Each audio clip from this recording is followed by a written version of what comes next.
Bismillahirrahmanirrahim. This is second lecture on cost volume profit analysis, that is CVP analysis. We are going to do a review example, an illustration to cover the concepts that we had learned in the first lecture. So IMA has fixed cost of $2,000 and a contribution margin percentage of 40%. All the values are already well calculated.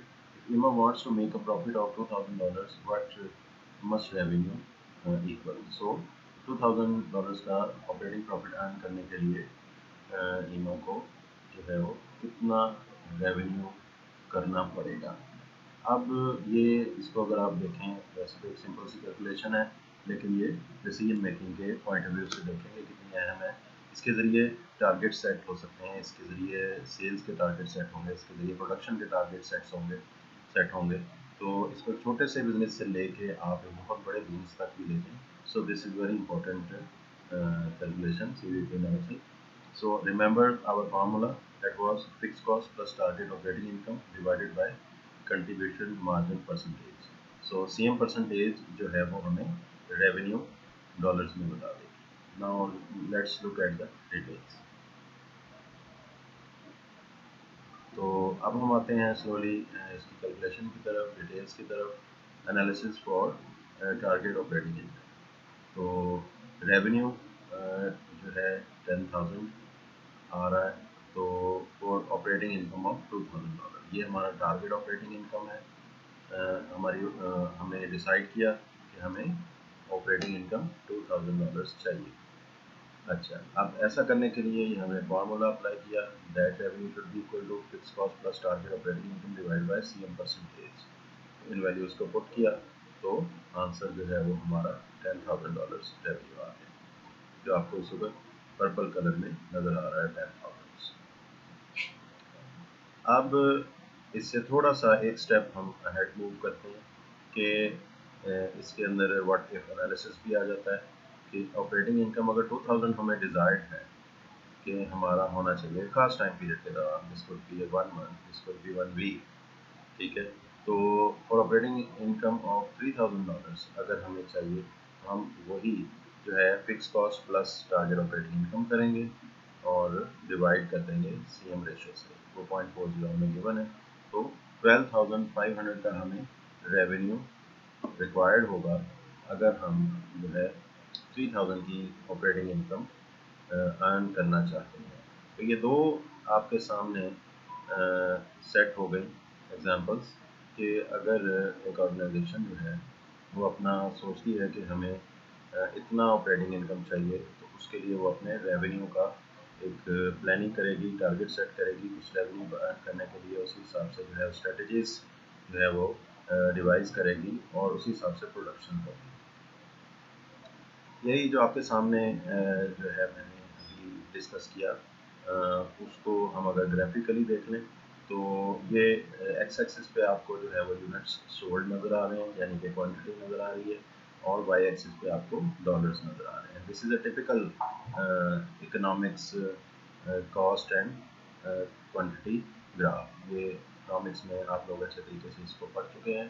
ये वही एक typical graph है जिसमें x axis में Q यानी कि quantity होती है और उसके अगेंस्ट जो है वो वाई एक्सिस पे डॉलर्स होते हैं, और उसके ज़रिए डिमांड का, सप्लाई का, बहुत कुछ उसमें बन जाता है। लेकिन इस वक्त हम ये वो नहीं डिस्कस कर रहे, हम एक सिंपल सा CVP ग्राफ देख रहे हैं। तो अब हम इसमें देखेंगे कि एक्स एक्सिस पे यूनिट्स सोल्ड हैं और वाई एक्सिस पे वो सेल्स क्वांटिटी है कि कितनी सेल्स क्वांटिटी होनी चाहिए।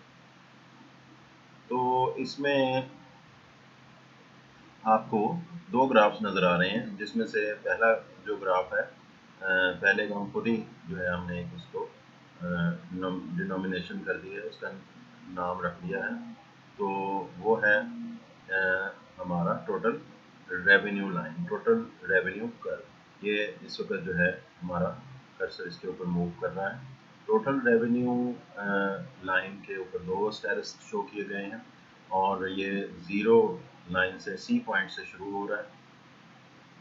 ये आप देख सकते हैं C पॉइंट से शुरू होने वाला हमारा कर्व जो है वो टोटल रेवेन्यू कर्व है, टोटल रेवेन्यू लाइन है। इसी तरीके से पॉइंट ए से शुरू होने वाला जो है वो हमारी टोटल कॉस्ट लाइन है, या टोटल कॉस्ट कर्व है। अच्छा, इसमें ए और पॉइंट जो है वो स्टार्टिंग पॉइंट है और उसको बी तक ले जाया गया है। इसी तरह रेवेन्यू के लिए सी और डी, सी डी पॉइंट बनाए गए हैं। तो कॉस्ट कर्व यकीनन आप देख रहे हैं कि वो ज़ीरो से स्टार्ट नहीं हो रहा, तो उसकी वजह फिक्स कॉस्ट है। अगर ये सिर्फ और सिर्फ वेरिएबल कॉस्ट पे ये कॉस्ट स्ट्रक्चर मुश्तमिल होता तो देन ये ज़ीरो से स्टार्ट हो सकता था, बट इसमें चूँकि फिक्स कॉस्ट भी है और वेरिएबल कॉस्ट भी है, तो दोनों एलिमेंट्स मौजूद हैं, तो लिहाजा ये $2000 के पॉइंट ए से शुरू हो रहा है। और इसी तरह ये कर्सर आप देख रहे हैं कि ये राइट साइड में मैंने मूव किया और ये फिक्स कॉस्ट शो हो रही है। तो यहाँ से स्टार्ट होकर ये बी पॉइंट तक जाता है और आगे मूव करता है। तो अब इसमें जो है सबसे अहम बात ये है कि ब्रेक इवन पॉइंट इसमें कहाँ है।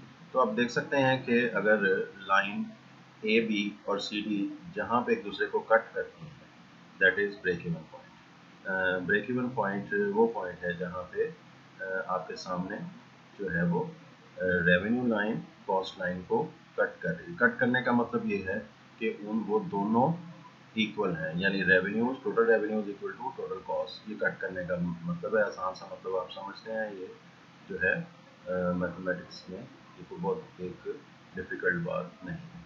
लाइंस जो दोनों हैं वो बराबर भी हैं और इस तरीके से ये आपको जो है वो ब्रेक इवन पॉइंट हासिल होगा। ब्रेक इवन पॉइंट से हमने जो ही मूव किया तो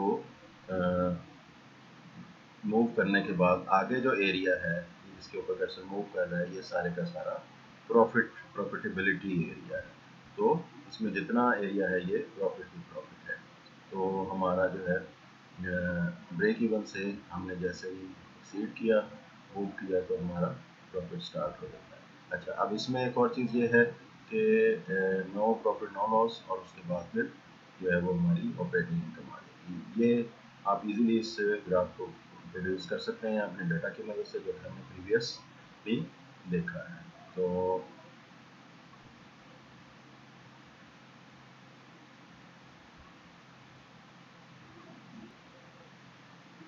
okay, this is involvement of income tax into cost volume profit analysis. So actually, as a rule of thumb, cost volume profit equation will continue to use operating income. CVP equation जो है वो operating income को ही इस्तेमाल करेगी, वो net income को इस्तेमाल नहीं करती। इसमें बहुत सारे और फैक्टर्स आ जाते हैं कि वो क्यों इस्तेमाल नहीं करती। एक सिंपल सी बात यह है कि कॉस्ट वॉल्यूम प्रॉफिट एनालिसिस जो है वो कमेंट करना चाहती है सिर्फ और सिर्फ इन तीन फैक्टर्स पे, कॉस्ट, वॉल्यूम एंड प्रॉफिट। और प्रॉफिट जो है वो इसकी आउटपुट है, तो sales volume minus cost.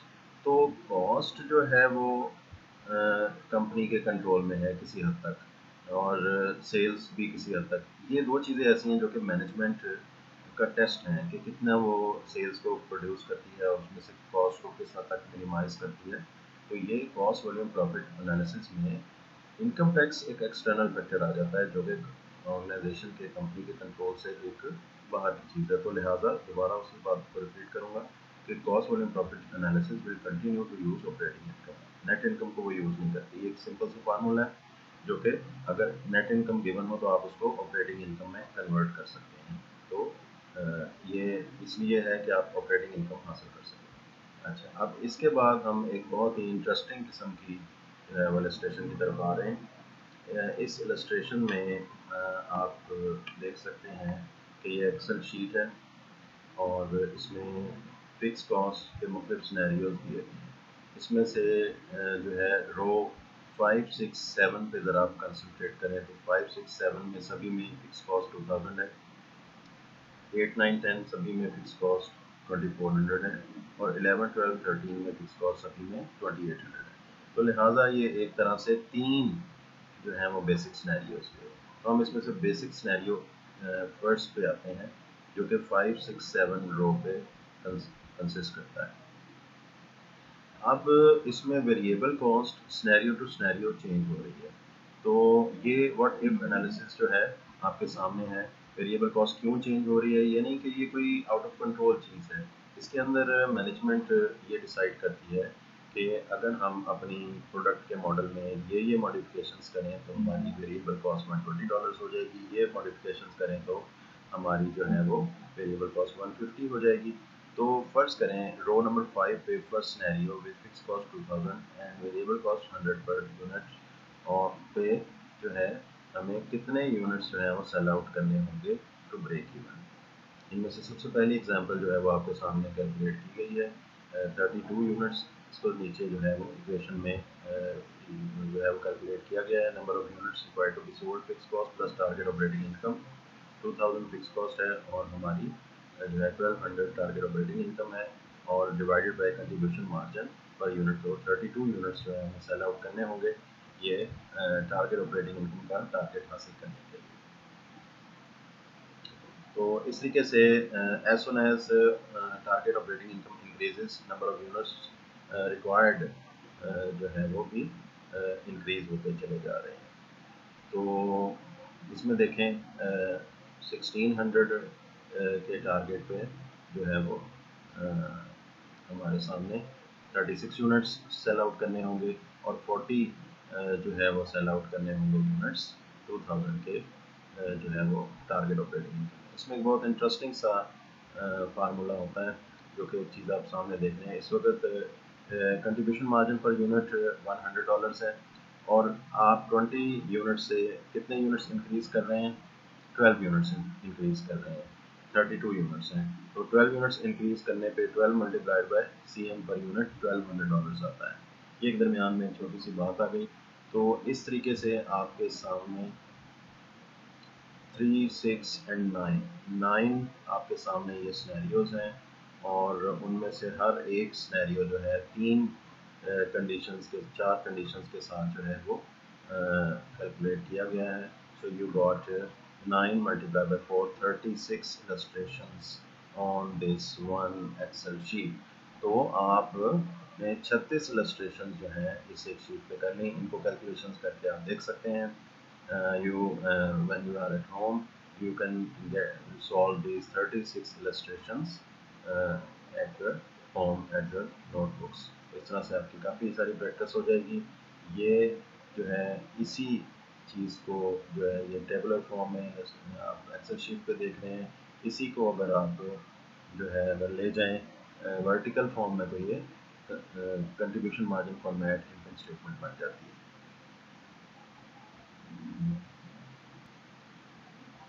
So previous slide में दी गई एक्सेल शीट से कंटिन्यू करते हुए मैंने आपसे शुरू में भी बताया कि ये व्हाट इफ एनालिसिस का बहुत अच्छा सोर्स है, सेंसिटिविटी एनालिसिस का बहुत अच्छा सोर्स है। तो हम सेंसिटिविटी एनालिसिस इसके लिए कर सकते हैं। CVP provide structure to answer a variety of what if scenarios. So ये इन्होंने पहली स्टेटमेंट में ये और वो किया, what happens to profit if selling price changes, if volume changes, if cost structure changes। तो कॉस्ट स्ट्रक्चर से मुराद फिलहाल यहाँ पे वेरिएबल कॉस्ट और फिक्स कॉस्ट है। Variable cost per unit change हो जाए तो क्या फ़र्क पड़ेगा, और फिक्स कॉस्ट चेंज हो जाए तो क्या फ़र्क पड़ेगा। तो इस तरह से ये 3 फैक्टर हो गए, selling price, volume and cost. 3 factors में तब्दीली जो है वो प्रॉफिट पे क्या असर मरतब करेगी। That was all about the previous excel sheet was showing. तो इसी तरीके से for example, if a company determines that an ad campaign costing $15,000 is expected to increase sales 25%, I stop here and analyze the statement that ad campaign costing $15,000. What is this? Is this fixed cost or variable cost? Yes, this is fixed cost. To remind you the basic concepts, fixed cost is a cost that does not vary with a change of activity level. Whatsoever is our activity level, whatsoever is our sales, our production, whatsoever you take, the ad campaign costing $15,000 will not change. So this is fixed cost. So ये उम्मीद की जाती है कि it will increase our sales by 25%. Should they proceed? So that question cannot be properly answered without doing this type of analysis. तो इस तरह का जो क्वेश्चन है ये हमने पीछे जो देखा उस तरह से हम एक्सेल शीट बना लेंगे, और फिर हम सारा डाटा फीड करके इंक्रीज ऑफ फिक्स कॉस्ट के ज़रिए हम देखेंगे कि क्या हमारी जो है वो हासिल होती हैं नंबर्स।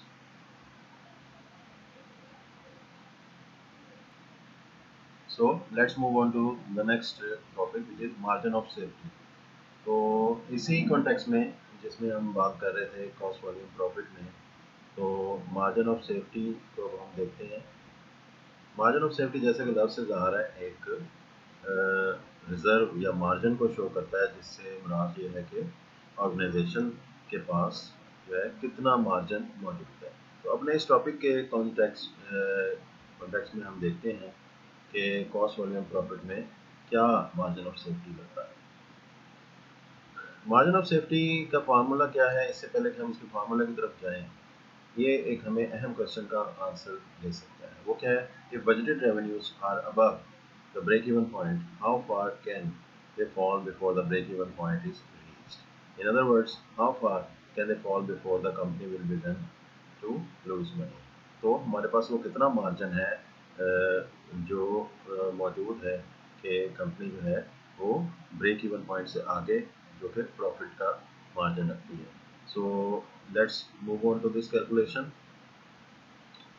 इसमें साथ ही हम चूँकि इस वक्त डिसीजन मेकिंग और प्लानिंग के फेजेस से गुजर रहे हैं, तो डिसीजन मेकिंग में प्लानिंग में जो है वो रिस्क भी इन्वॉल्व होता है। तो it is an indicator of risk. तो हम जितनी भी डिसीजन मेकिंग के ये टॉपिक्स देख रहे हैं, तो इसमें रिस्क एनालिसिस जो है वो साथ के साथ होता चला जा रहा है। So an indicator of risk, the margin of safety, measures the distance between the budgeted sales and break-even sales. Very simple formula. Margin of safety is equal to budgeted sales minus break-even sales. So इसी margin of safety से एक margin of safety ratio भी calculate की जाती है। बहुत simple formula है। Margin of safety ratio is equal to margin of safety calculated in the formula above divided by budgeted sales. So let's move on to the cost structure. Cost structure से मुराद यही है यहाँ पे जो कि CVP के context में है कि फिक्स कॉस्ट और variable cost. So managers make strategic decisions that affect the cost structure of the company. Managers जो हैं वो स्ट्रेटेजिक डिसीजंस करते हैं, लॉन्ग टर्म डिसीजंस करते हैं। फॉर एग्जांपल जो है वो एक कंपनी डिसाइड करती है कि वो अपनी जो है प्रोडक्ट लाइन में इजाफा कर रही है, वो जो है बैकवर्ड इंटीग्रेशन या फॉरवर्ड इंटीग्रेशन के कोई जो है वो प्रोजेक्ट्स स्टार्ट करती है ताकि उसको आसानी हो सके। नेस्ले कंपनी अगर जो है वो अपने फॉर्म्स बनाना शुरू कर दे, फॉर्मिंग अपनी शुरू कर दे, अपनी काउज एंड बफलोज जो है वो रखना शुरू कर दे, तो ये बैकवर्ड इंटीग्रेशन है। तो ये एक अगर फर्ज करें कि ये किसी हद तक जो है वो करने में कामयाब हो जाए, तो this is a strategic decision. तो इस स्ट्रेटेजिक डिसीजन से कॉस्ट स्ट्रक्चर पे फ़र्क पड़ेगा, बहुत ज़्यादा फ़र्क पड़ेगा।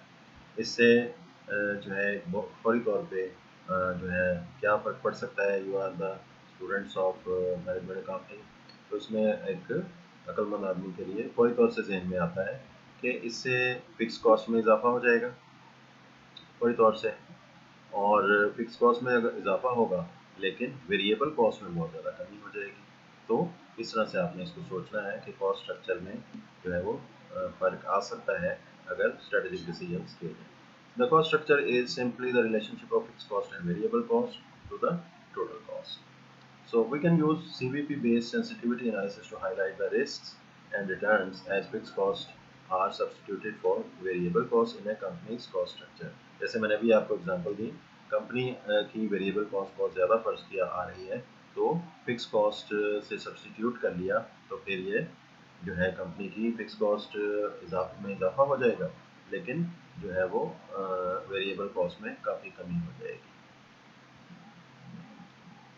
This risk-return trade-off across alternative cost structures can be measured as operating leverage.